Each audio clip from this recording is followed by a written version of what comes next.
شروع اللہ کے نام سے جو بڑا مہربان نہایت رحم کرنے والا ہے۔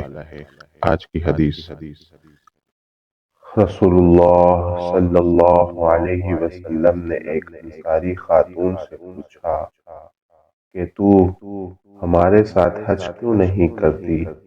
وہ کہنے لگی کہ ہمارے پاس ایک اونٹ تھا جس پر ابو فلاں یعنی اس کا خاوند اور اس کا بیٹا سوار ہو کر حج کے لیے چل دیے، اور ایک اونٹ انہوں نے چھوڑا ہے جس سے پانی لایا جاتا ہے۔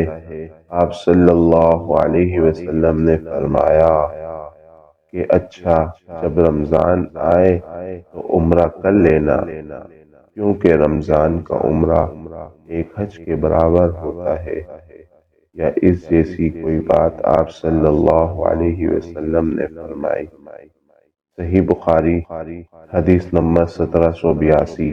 اسی طرح کے اور دعا اور احادیث کو سننے کے لیے ہمارے چینل کو سبسکرائب کیجیے۔ السلام علیکم ورحمۃ اللہ۔